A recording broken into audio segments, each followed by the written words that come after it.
la une de l'actualité ce soir, les délais seront respectés à Samandini dans le Houé pour la mise en eau du barrage en octobre prochain.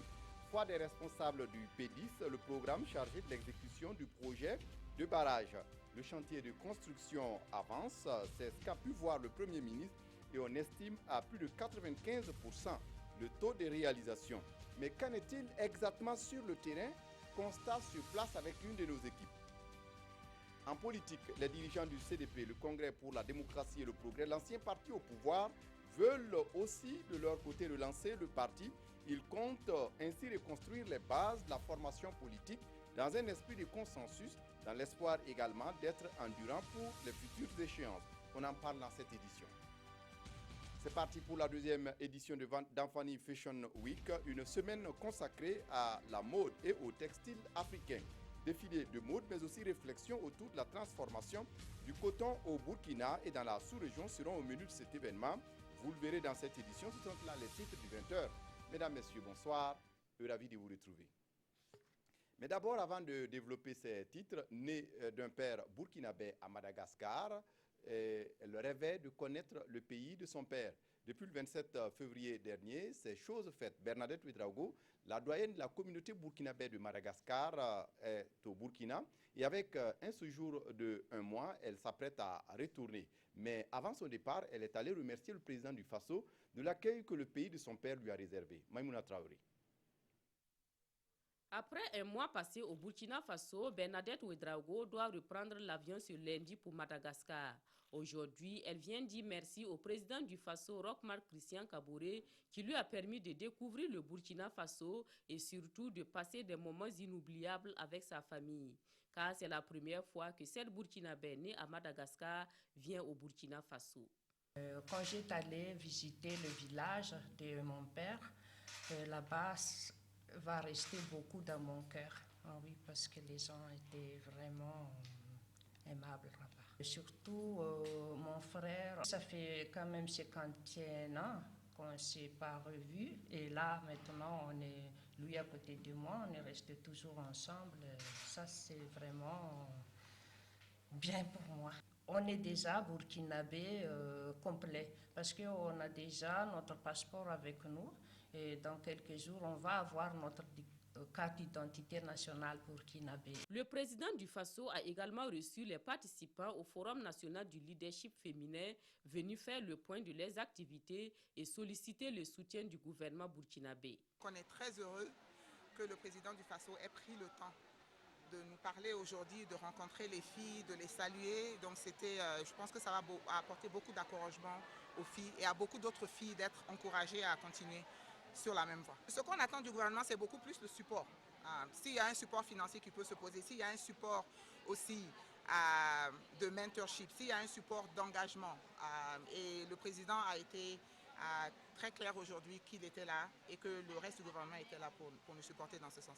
Pour les initiateurs du forum, l'objectif est atteint car il a créé un lien intergénérationnel entre des femmes modèles de réussite et des jeunes filles désireuses d'entreprendre. 30 d'entre elles bénéficieront de l'accompagnement de leurs aînés. Le président du Faso a séjourné récemment à Berlin. Il a eu des entretiens avec les autorités allemandes. Des séances de travail qui ont permis à Roch-Marc Christian Kaboré et au Burkina Faso de renforcer la coopération avec ce pays. Nathalie Kaoré. Le président du Faso à la Bundestag, l'Assemblée parlementaire allemande. Après une petite visite des locaux, le chef de l'État et sa délégation sont reçus par le président de la Bundestag, Gerd Müller, et ses collaborateurs. Ils ont eu une séance de travail dans le but de renforcer les liens de coopération entre l'Allemagne et le Burkina Faso. Autre personnalité à avoir échangé avec le chef de l'État, ce sont l'ancien président fédéral Horst Köhler, le ministre fédéral de la coopération économique Norbert Lammert et le candidat à la chancellerie allemande Martin Schulz. Tous ces échanges ont permis aux deux parties de préciser les axes de coopération entre le Burkina Faso et l'Allemagne. Nous avons avancé d'une manière plus concrète sur les dossiers qui ont été discutés avec la chancelière la veille. Et ces dossiers concernent des sujets comme l'énergie, les énergies renouvelables, les dossiers sécuritaires, mais également aussi les dossiers agricoles en ce qui concerne la transformation de produits comme le coton. Donc on a assez avancé. Et sur le dossier sécuritaire, le ministre de la Défense a eu des entretiens avec le secrétaire d'État à la Défense. Et selon le ministre des Affaires étrangères, la visite officielle du président du Faso en Allemagne a été un réel succès. Et c'est sur cette note de satisfaction que cette visite a pris fin et que Roch-Marc Christian Kaboré a regagné le Burkina Faso. Et puis on apprend ce soir même que le président du Faso se rend demain 26 mars au Soudan. Roch-Marc Christian Kaboré aura dans ce pays des entretiens avec son homologue Omar El-Béchir sur des sujets relatifs à la coopération bilatérale entre les deux pays, à savoir le Soudan et le Burkina Faso. Dans l'actualité ce soir, les délais seront respectés à Samandeni dans le Houé pour la mise en eau en octobre prochain. Foi des responsables du PEDIS, le programme chargé de l'exécution du projet de barrage. Le chantier de construction du barrage avance. C'est ce qu'a pu voir le Premier ministre Paul Kabatieba et on estime à plus de 95% le taux de réalisation de cet ouvrage, considéré comme l'un des plus importants ouvrages hydrauliques dans l'ouest du Burkina. Karim Sissé, sur place à Bobo-Dioulasso. Avec 95% de taux de réalisation, le barrage de Samandeni doit être opérationnel en fin juin 2017. C'est l'annonce faite au Premier ministre lors de sa visite de l'infrastructure. Du haut de la digue, Paul Kabatieba a pu avoir un aperçu sur la retenue d'eau du barrage. Il a aussi constaté le travail effectué au niveau du déversoir, de la vidange du fond et de la centrale hydroélectrique. Vous avez bien vu que la digue est quasiment achevée, que toutes les installations sont également déjà prêtes. Il ne reste plus que quelques détails qui, si nous l'espérons, donc, seront mises en œuvre dans les prochains mois, ce qui permettra donc la mise en œuvre du barrage d'ici fin juin. Après cette visite de terrain, Paul Kabatieba s'est entretenu avec les populations affectées par la construction du barrage de Samandeni. Occasion pour elles de témoigner leur reconnaissance au gouvernement pour les efforts consentis dans la résolution des problèmes auxquels elles étaient confrontées. Depuis l'annonce de votre visite, nous n'avons ménagé aucun effort.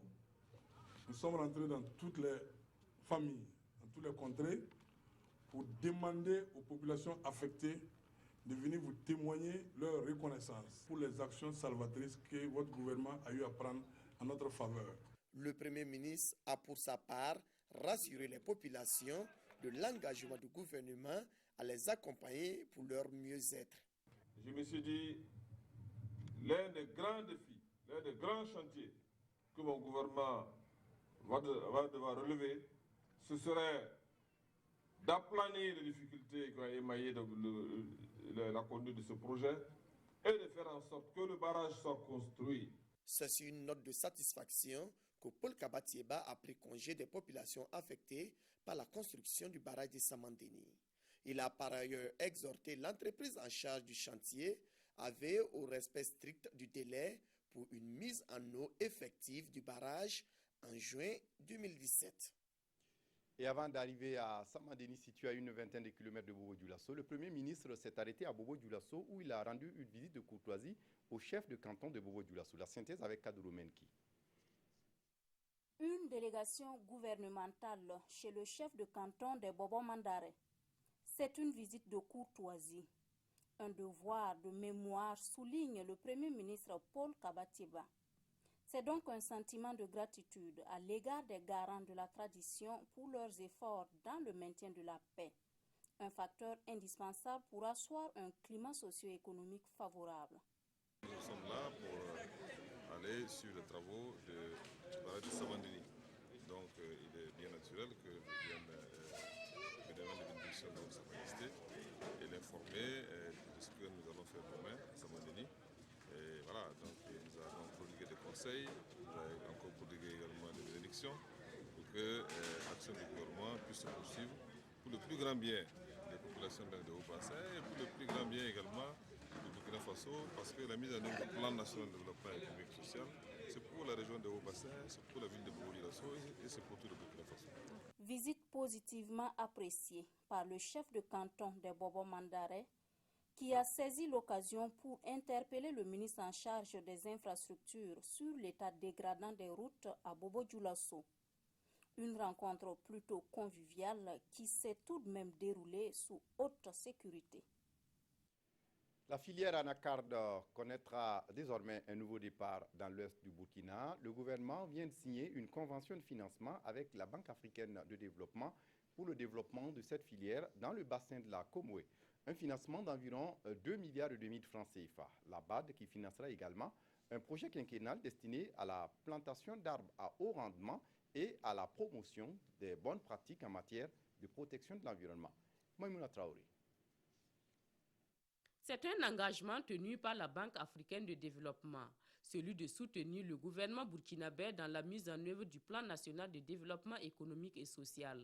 Ces deux accords, un prêt de plus de 2,476 milliards de francs CFA et un don d'environ 838 millions de francs CFA, sont destinés au financement du projet de développement de l'anacarde dans le bassin de la Comoé. Dans ce projet, en fait, il s'agit d'une part d'aller vers des populations qui sont dans le besoin et de travail et de développement de filières de production, notamment dans cette région, il s'agira de l'anacarde, tout en préservant le climat et tout en atténuant les effets des changements climatiques. Donc en fait, il atteint plusieurs secteurs et il relève plusieurs défis. L'anacarde est une filière porteuse pour le Burkina Faso avec une production annuelle estimée à 35 000 tonnes de noix de cajou par an. La filière anacarde, de la recherche en passant par la commercialisation et la transformation, devient un secteur porteur pour le Burkina Faso. Le ministère de l'Environnement se réjouit de la signature de cet accord, dans la mesure non seulement elle va permettre d'accroître la production, mais d'accroître également la résilience des populations dans un développement durable pour le Burkina Faso. Le projet est mis en œuvre dans la zone d'intervention de l'association Wall des producteurs dans le bassin de la Comoé qui couvre les régions des Cascades, des Hauts-Bassins et du Sud-Ouest. En politique, les dirigeants du CDP, le Congrès pour la démocratie et le progrès, l'ancien parti au pouvoir, veulent de leur côté relancer le parti. Ils comptent ainsi reconstruire les bases de la formation politique dans un esprit de consensus, dans l'espoir également d'être endurant pour les futures échéances. Nyarkiteda. Reconstruire un CDP solide, c'est tout l'enjeu de cette rencontre. Il s'agit pour les membres de l'ancien parti au pouvoir de marquer un retour sur la chaîne politique avec une nouvelle casquette, celle d'opposant. Pour cela, le parti veut mobiliser à partir de ses bases par la mise en place de nouvelles structures. C'est de réunir les coordonnateurs provinciaux qui sont chargés, avec d'autres camarades ici à Ouagadougou, de conduire la relance du parti et le renouvellement de ses structures territoriales. Et donc nous avons besoin de les rencontrer pour nous entendre sur les directives qui doivent guider ce processus. Pour la commission ad hoc, ce n'est pas une course de vitesse, mais une démarche qui se veut scientifique avec pour seul gage favoriser la consolidation de l'organisation du parti et la relance des activités par la tenue effective du prochain congrès du CDP. Nous avons différé le congrès. Nous voulons commencer par la base. D'abord consolider nos structures territoriales. C'est cela qui constitue les fondements du parti. Et après cela, une fois que ce sera fait, on pourra envisager les autres activités. Et les principes préconisés pour y arriver, l'inclusion, le rassemblement, la cohésion, le renouveau pour un retour utile du CDP sur la chaîne politique. L'unité d'action syndicale se prépare à discuter avec le gouvernement burkinabé sur l'application de l'UTS sur les primes et indemnités des travailleurs du public. Ce matin, ces membres se sont retrouvés pour une rencontre d'immersion, histoire de mettre tous les membres au même niveau d'information. Bouma Ernest Nibier. L'Union d'action syndicale UAS en assemblée générale. Au centre des échanges, la question de l'extension de l'UTS aux primes et indemnités des travailleurs du public. Une décision du gouvernement qui fait actuellement débat. Cette assemblée générale devra mettre au même niveau d'information les militants des différentes structures syndicales sur cette question afin de mieux poursuivre les négociations avec le gouvernement. L'UTS, donc c'est l'impôt unique sur les traitements et salaires. Donc souvent les gens voient seulement uniquement le volet salaire, mais il y a également traitement dedans. Donc la notion de traitement vient englober tous les autres éléments. Si vous remarquez les augmentations ces derniers temps, le salaire de base n'a pas été touché. C'est essentiellement les indemnités.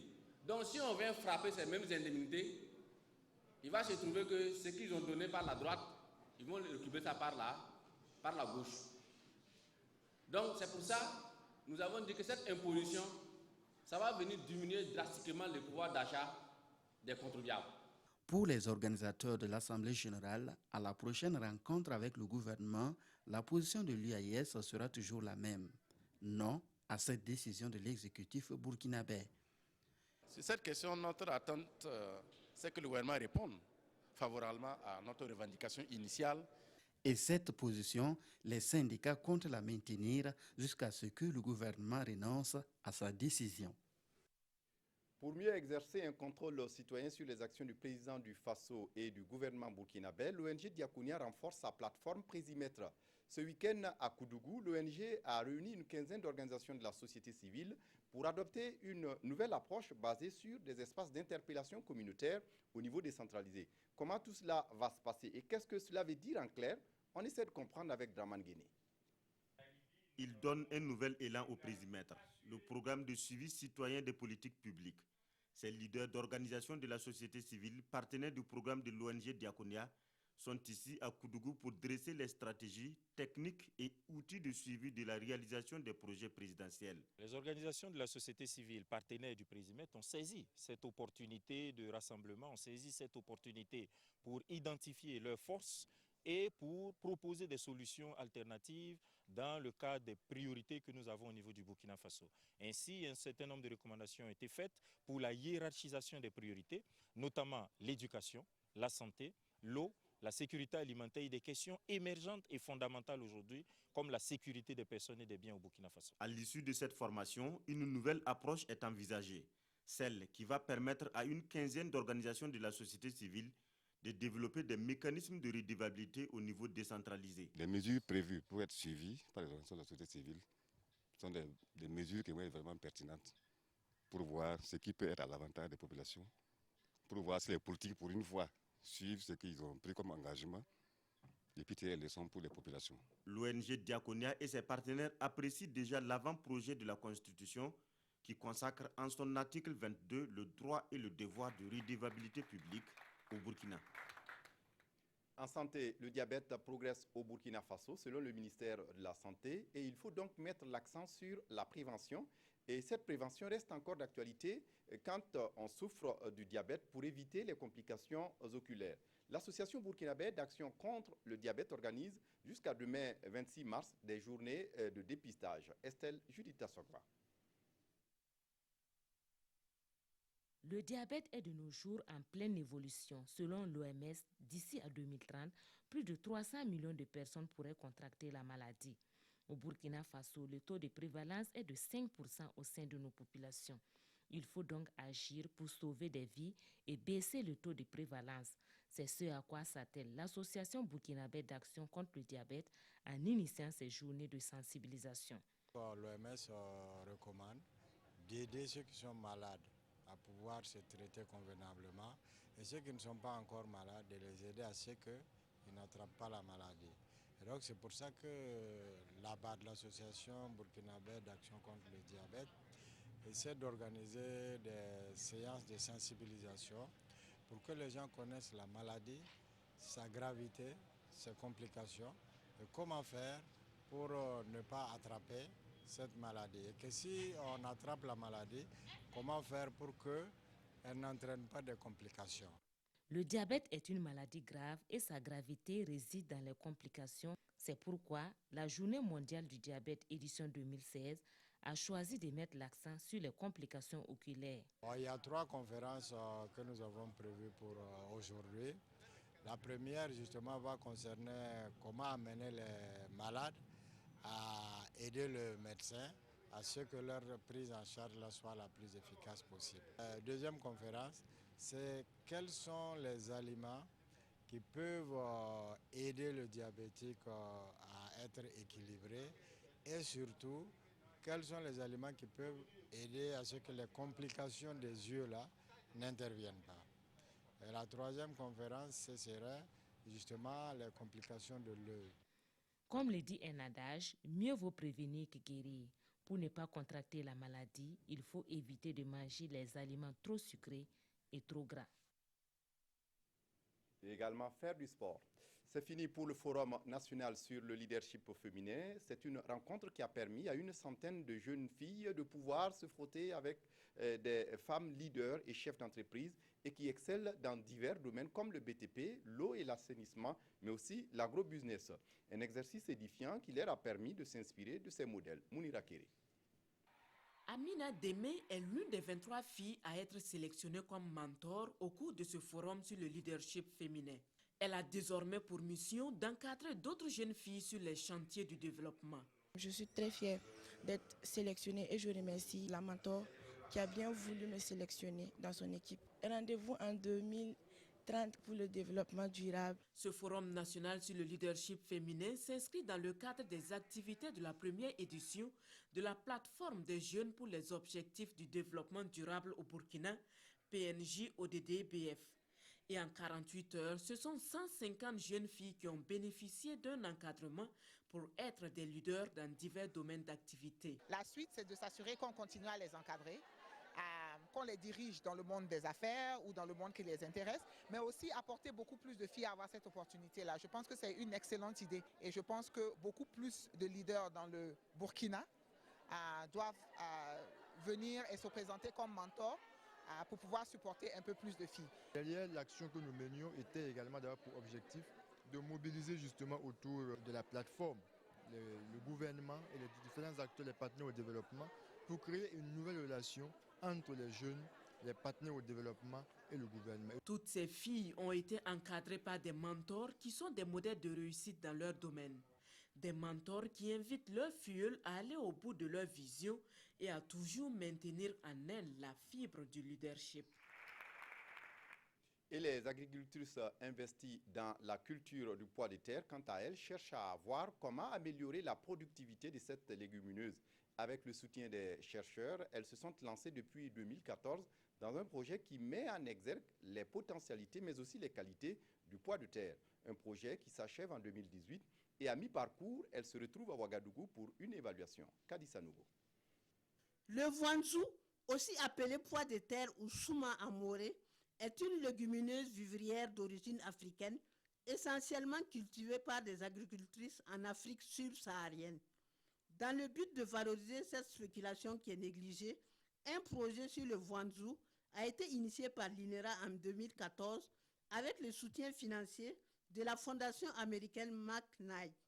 Il a pour objectif d'améliorer la production, la transformation et la commercialisation du pois de terre en tenant compte des conditions agroécologiques et de celles socio-économiques des productrices.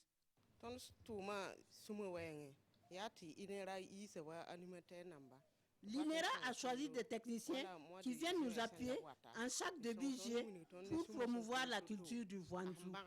Ça nous apporte des bénéfices. Il s'agit de faire une évaluation interne des activités du projet par les premiers bénéficiaires pour pouvoir orienter les 2 dernières années afin d'atteindre les objectifs spécifiques que le projet s'est fixé. Ce projet qui intervient dans 30 villages du Burkina prendra fin en 2018. Je voudrais encourager nos mamans, nos sœurs à la préservation et à la promotion surtout de cette spéculation parce qu'il y a des zones où elle n'est pas encore connue et nous souhaitons qu'elle rayonne à travers le Burkina. À l'occasion, une variété de plats à base de voanzou, à savoir le couscous, le thon, le goré et le samsa ou beignet, ont été dégustés par le public. Dans Fanny Fashion Week Act 2, c'est parti depuis cet après-midi, une semaine consacrée à la mode et au textile africain. Défilé de mode, mais aussi réflexion autour de la transformation du coton au Burkina Faso et dans la sous-région seront au menu de cet événement. Christine Koulibaly. Faso d'Amfani, il règne dans toute sa splendeur et sous toutes ses coutures, ici au Musée national, à la faveur du Damfani Fashion Week Act 2. Une édition qui mène la réflexion sur les défis de la transformation du coton. L'Afrique, qui est un grand continent, producteur de coton ne doit plus continuer de vendre tout son coton. Donc c'est pourquoi il y a cette réflexion qui va se mener sur comment réussir le pari de la transformation du coton localement. Un pari qui passe par la formation du tissage au design en passant par la teinture. Des réflexions seront également menées par le partenariat Union européenne-Afrique sur le coton qui veut penser les nouveaux enjeux des chaînes de valeur du textile. Pour nous, le secteur coton est très important au secrétariat ACP parce qu'il permet d'apporter de la valeur et de la richesse et il permet de créer des emplois. Et c'est l'un de ces secteurs qui permettent de promouvoir les femmes et pour nous c'est très important de soutenir un événement tel que le Danfani Fashion Week. Et au Burkina Faso, environ 600 000 femmes évoluent déjà dans ce secteur. Un secteur qui peut encore mieux faire, d'où l'engagement des autorités. Avec les structures associatives, l'objectif d'arriver à 2 millions d'emplois qui puissent permettre à beaucoup de femmes de pouvoir vivre de ça. Donc il est important qu'à l'Assemblée nationale, son Excellence Salifou Diallo s'engage à travers ses députés à appuyer ce secteur. Le PNDS que nous avons mis en place prend en compte notamment un secteur à forte créativité. Et cet axe 3-là permet de créer de l'emploi et le coton, de par les cultivateurs, de par les transformateurs, de par les femmes, de par les entreprises qui peuvent s'installer à ce niveau-là, est extrêmement porteur pour notre pays. Déjà, ceux qui évoluent dans le domaine donneront à voir leur savoir-faire une semaine durant ici au Musée national à travers des défilés et des expositions ventes. À l'étranger, le Parlement béninois, réuni hier à l'ouverture de la session extraordinaire consacrée à l'examen du projet de la révision de la Constitution, a rejeté à l'unanimité des députés présents la procédure d'urgence sollicitée par le président Talon pour réviser la loi fondamentale. Les 63 députés ont, à travers un vote à main levée et sans débat, décidé de ne pas examiner la loi en procédure d'urgence, laissant le temps nécessaire aux membres de la commission aux lois pour examiner le nouveau texte constitutionnel. L'opposition béninoise peut exulter. Après une journée de manifestation devant l'Assemblée nationale, elle a obtenu vendredi des députés le rejet à l'unanimité de l'examen en procédure d'urgence du projet de révision constitutionnelle voulu par le président Patrice Talon. Même si les élus ont indiqué vouloir examiner le dit projet dans de bonnes conditions en consultant tous les Béninois, tel que prévu par la loi, pour les contestataires, il n'est pas question de baisser les bras. Nous devons absolument poursuivre le combat pour la réunion des États généraux du peuple, afin que le peuple lui-même puisse effectivement élaborer sa propre la Constitution pour qu'il garantisse les libertés, le patriotisme, la probité.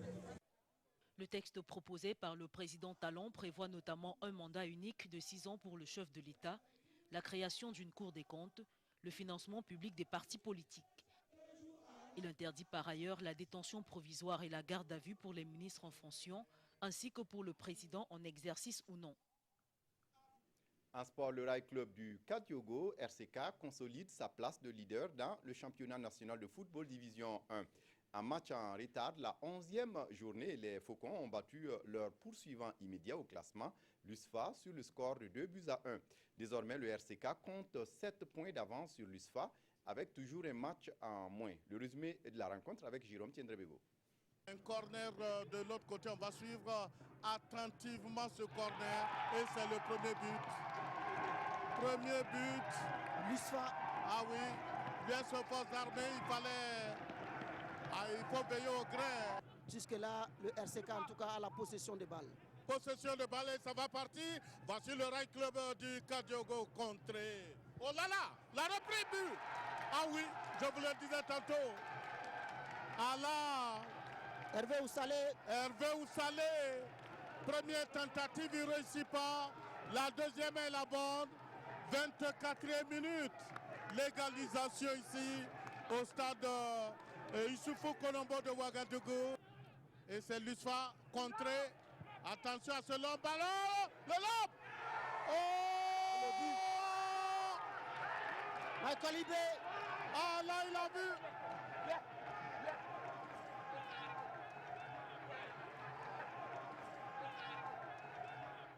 Un résumé en images proposé par Jérôme Tiendrebego. Voilà, on s'arrête là pour ce journal. Merci de votre attention. Très bonne suite du programme sur la RTB. Au revoir.